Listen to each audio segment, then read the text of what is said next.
क्या आप जानते हैं कि राजस्थान के चित्तौड़गढ़ में एक ऐसा मंदिर है जहां जो भी जाता है सेठ बनकर लौटता है, जहां दुआओं का सौदा होता है, और वो भी सीधे सांवरिया सेठ से। इस मंदिर का नाम है सांवरिया सेठ मंदिर, जो मंडफिया गांव में स्थित है। यह सिर्फ आस्था का स्थान नहीं, बल्कि भारत के लाखों व्यापारियों का आध्यात्मिक निवेश है, जहां विश्वास और व्यापार साथ साथ चलते हैं। लेकिन यहीं से उठते हैं कुछ ऐसे सवाल जिनके जवाब जानने के लिए लोग सैकड़ों किलोमीटर की यात्रा करते हैं। आखिर सांवरिया सेठ हैं कौन? क्या वे सिर्फ कृष्ण भगवान का एक रूप है, या कोई ऐसी रहस्यमयी शक्ति जो लोगों की किस्मत बदलने आई है? क्या सच है कि इस मंदिर में जो भी आता है उसका व्यापार दिन दुनी रात चौगुनी तरक्की करता है? क्या सिर्फ दर्शन करने से ही बिगड़ा हुआ कारोबार फिर से चल पड़ता है? क्या है इस मंदिर का इतिहास? कब और कैसे हुई इसकी स्थापना? इस मंदिर को किसने बनवाया और क्यों? जो मूर्ति यहाँ स्थापित है वो आखिर कहाँ से आई? क्या वो सच में धरती से प्रकट हुई थी एक दिव्य सपना देखने के बाद? क्या ये भी सच है कि इस मंदिर में जो चढ़ावा आता है वो सीधे भगवान के नाम से बैंक में जमा होता है? क्या भगवान का बैंक अकाउंट भी हो सकता है? क्यों सांवरिया सेठ को भारत का इकलौता बिजनेस गॉड कहा जाता है? क्यों व्यापारी लोग अपनी पहली कमाई, अपने मुनाफे का हिस्सा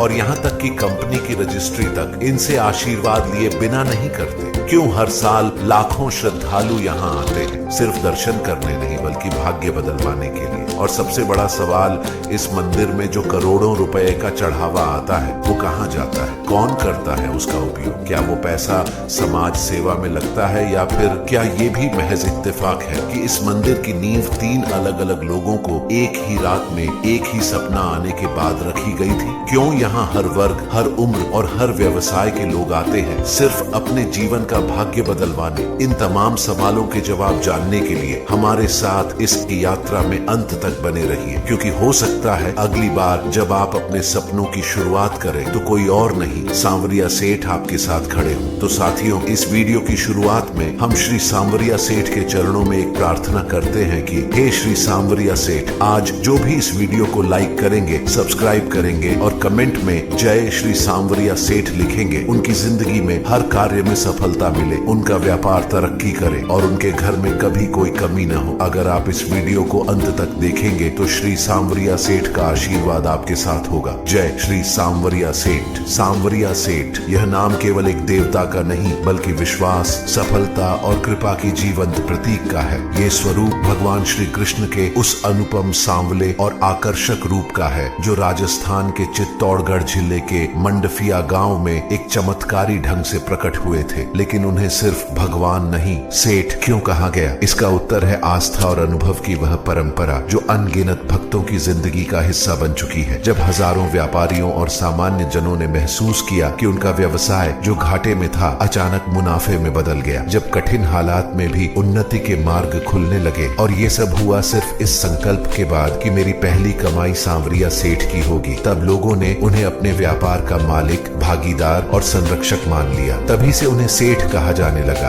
आज लाखों दुकानों, कार्यालयों, ट्रकों, ऑटो और गोदामों पर लिखा दिखता है, मेरे बिजनेस पार्टनर सांवरिया सेठ। कोई भगवान अपने भक्तों के साथ इतना व्यावसायिक संबंध नहीं निभाता जितना सांवरिया सेठ निभाते हैं। सिर्फ भक्ति नहीं, लाभ भी देते हैं, सिर्फ भाव नहीं, परिणाम भी दिखाते हैं। यही कारण है कि सांवरिया सेठ आज केवल आराध्य नहीं बल्कि हर सपने को साकार करने वाले दिव्य भागीदार बन चुके हैं, जिनकी आस्था और कृपा पर देश भर के करोड़ों लोग निर्भर हैं। अब हम जानते हैं कि इस मंदिर के बनने की शुरुआत कैसे हुई और इसका इतिहास क्या है। साल था 1840। राजस्थान का चित्तौड़गढ़ जिला, जहां धर्म और संस्कृति की जड़ें सदियों से गहराई में थी। इसी क्षेत्र का एक छोटा सा गांव भदेसर, जहां एक साधारण किसान भोला राम जी की जिंदगी वैसी ही थी जैसे किसी आम ग्रामीण की, मेहनत, सादगी और श्रद्धा से भरी। लेकिन तभी एक रात सब कुछ बदल गया। भोला राम जी ने एक विचित्र सपना देखा, एक विशालकाय काले रंग की सुंदर मूर्ति जो धरती के गर्भ में छिपी है, और स्वयं भगवान श्री कृष्ण के स्वर में उन्हें आदेश मिलता है, मुझे बाहर निकालो,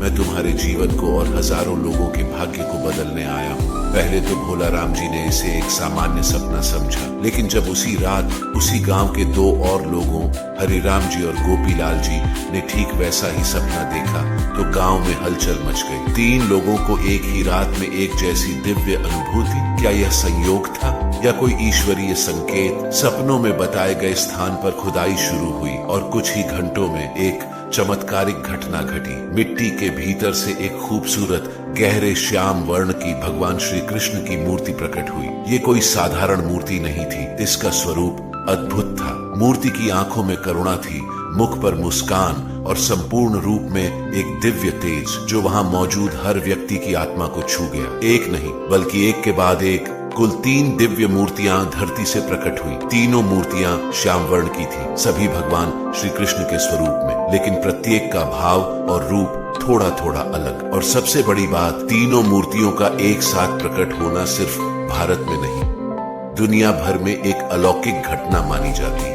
गांव के लोग इस मूर्ति को देखकर भाव विभोर हो गए और तुरंत वहां पूजा अर्चना शुरू की गई। धीरे धीरे आसपास के गांवों तक यह खबर फैली कि श्याम स्वयं धरती से प्रकट हुए हैं और यहीं से हुई सांवरिया सेठ की महाकथा की शुरुआत। पर अब सवाल था, इस मूर्ति को कहां स्थापित किया जाए? गांव वाले चाहते थे कि इसे वहीं पर एक मंदिर में स्थापित कर दिया जाए, लेकिन कुछ ही समय में एक और सपना आया, इस बार एक साधु को। सपना कहता था, मुझे उस स्थान पर ले चलो जहां मेरा नाम संपूर्ण भारत में गूंजेगा, जहां मैं सिर्फ भगवान नहीं लोगों का भाग्य विधाता बनूंगा। इसके बाद 40 किलोमीटर दूर मंडफिया गांव को चुना गया और वहीं भव्य मंदिर निर्माण की प्रक्रिया शुरू हुई। मुख्य मूर्ति मंडफिया में स्थित सांवरिया सेठ मंदिर में स्थापित की गई इस मूर्ति के स्वरूप में विराजमान है श्री कृष्ण सेठ रूप में। दाहिने हाथ में मुरली नहीं बल्कि ऐसा मुद्रा है मानो किसी भक्त की प्रार्थना सुन रहे हो। यह वही मूर्ति है जिसके कारण आज सांवरिया सेठ देश भर में प्रसिद्ध है। यही मूर्ति सबसे पहले प्रकट हुई थी। यह मूर्ति आज मंडफिया गांव के विशाल मंदिर में स्थापित है, जहां प्रतिवर्ष लाखों श्रद्धालु दर्शन हेतु आते हैं, खासकर व्यापारी वर्ग जो सेठ जी को अपने बिजनेस पार्टनर मानते हैं। दूसरी मूर्ति भदेसर गांव में स्थापित की गई। यह मूर्ति उसी स्थान के पास स्थापित की गई जहां खुदाई हुई थी, भदेसर गांव में। इस मूर्ति को भी अत्यंत चमत्कारी माना जाता है। भदेसर के लोग इसे प्रकट स्थल का मूल रूप मानते हैं और मान्यता है कि यहाँ दर्शन करने से मानसिक शांति और पारिवारिक सुख की प्राप्ति होती है। तीसरी मूर्ति मातृकुंडिया गांव में स्थापित की गई। तीसरी मूर्ति को मातृकुंडिया गांव ले जाया गया और वहां स्थापित किया गया। यहाँ भगवान का रूप थोड़ा रौद्र और तेजस्वी है। भक्त मानते हैं कि यह स्वरूप कठिन परिस्थितियों से निकालने वाला है। यहाँ जाने से शत्रु बाधा, कोर्ट कचहरी जैसे मामलों से राहत मिलती है। इन तीनों मूर्तियों के स्थान आज तीनों सिद्ध पीठ बन चुके हैं। तीनों मंदिरों में श्रद्धालु जाते हैं। भदेसर से शुरू करके मातृकुंडिया होते हुए अंत में मंडफिया यानी मुख्य सेठ के दरबार तक। श्रद्धालु इसे सांवरिया त्रिकोण यात्रा भी कहते हैं। राजस्थान की लोक विधा, पत्थर की सुंदर नक्काशी और श्रद्धा की नींव पर खड़ा हुआ एक ऐसा मंदिर जो आज केवल पूजा का स्थान नहीं बल्कि उम्मीदों और चमत्कारों का केंद्र है। और मूर्ति, वो मूर्ति जो स्वयं धरती से निकली थी, जो 3 अलग अलग लोगों के एक जैसे सपनों में प्रकट हुई, आज वही मूर्ति सांवरिया सेठ के रूप में स्थापित है। लाखों लोग उस स्वरूप को भगवान नहीं सेठ जी कहते हैं, क्योंकि वो न सिर्फ दिलों में राज करते हैं बल्कि लोगों के कारोबार, व्यापार और तकदीर में भी हिस्सेदार बन चुके हैं। कभी सोचा है कि एक दिवालिया व्यापारी रातों रात करोड़पति कैसे बन गया? ये कोई फिल्मी कहानी नहीं, ये है राजस्थान के भीलवाड़ा जिले के रहने वाले श्री गोविंद लाल शर्मा की सच्ची घटना। एक ऐसे व्यक्ति की जिसकी जिंदगी सांवरिया सेठ के दरबार में जाकर पूरी तरह बदल गई। साल 1998 व्यापार संकट में गोविंद लाल जी एक छोटे लेवल के कपड़ा व्यापारी थे। भीलवाड़ा में उनकी दुकान ठीक ठाक चल रही थी, लेकिन अचानक जीएसटी मंदी और कुछ गलत फैसलों के कारण वे करोड़ों के कर्ज में डूब गए। दुकान पर कुर्की का नोटिस लग चुका था, बैंक का लोन डिफॉल्ट हो गया था, घर में तनाव, बाहर से ताने, हर रास्ता बंद। अब सिर्फ भगवान ही कुछ कर सकते हैं। ऐसे में उनके एक पुराने कर्मचारी ने सलाह दी, गोविंद भैया एक बार सेठ जी के दरबार हो आओ, वो व्यापारियों के भगवान हैं, जिसको सबने छोड़ा उसे उन्होंने उठाया है। गोविंद जी पहले तो हंस दिए, अब भगवान बिजनेस डीलर बनेंगे क्या? लेकिन हालात ऐसे थे कि उन्हें कोई भी उम्मीद बड़ी लग रही थी। सांवरिया सेठ के दरबार में पहली बार गोविंद जी मंडफिया मंदिर पहुंचे। सेठ जी के दर्शन के समय उन्होंने कुछ भी नहीं मांगा, सिर्फ इतना कहा, मैं अब थक चुका हूँ, अगर मेरा भाग्य फिर से बन सकता है तो मैं आपको अपने बिजनेस का हिस्सा बना लूंगा,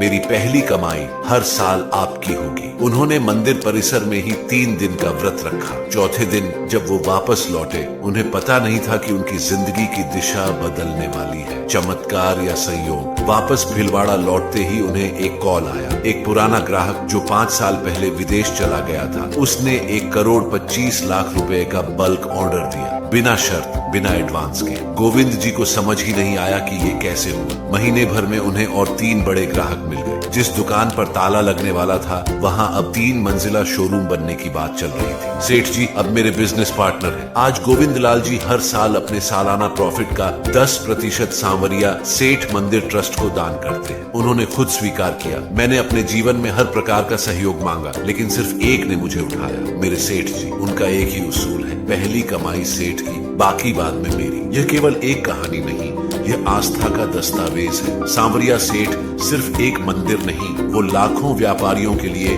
फेथ बेस्ड पार्टनरशिप मॉडल है, जहां कोई एग्रीमेंट पेपर नहीं, लेकिन दिल से हुआ समझौता सब बदल देता है। क्या आपने ये सुना है कि इस मंदिर में चढ़ाए गए करोड़ों रुपए सीधे भगवान के नाम से बैंक में जमा होते हैं? क्या सच में भगवान का भी बैंक अकाउंट हो सकता है? ये सवाल आजकल सोशल मीडिया पर बहुत चर्चित हो गया है। कई लोग यह दावा करते हैं कि सांवरिया सेठ मंदिर में चढ़ाए गए करोड़ों रुपये सीधे भगवान के नाम पर बैंक अकाउंट में जमा होते हैं, लेकिन क्या यह सच है? क्या भगवान के नाम पर कोई बैंक अकाउंट हो सकता है? दरअसल यह एक दिलचस्प और थोड़ा चौंकाने वाला सवाल है, लेकिन इसके पीछे एक सच्चाई भी है। सांवरिया सेठ मंदिर के चढ़ावे को लेकर मंदिर प्रशासन ने पूरी पारदर्शिता सुनिश्चित की है। मंदिर के चढ़ावे का पूरा हिसाब किताब ट्रस्ट के माध्यम से रखा जाता है और एक निश्चित प्रक्रिया के तहत यह पैसा समाज के कल्याण में खर्च होता है। मंदिर का चढ़ावा मुख्य रूप से भक्तों द्वारा अर्पित किया जाता है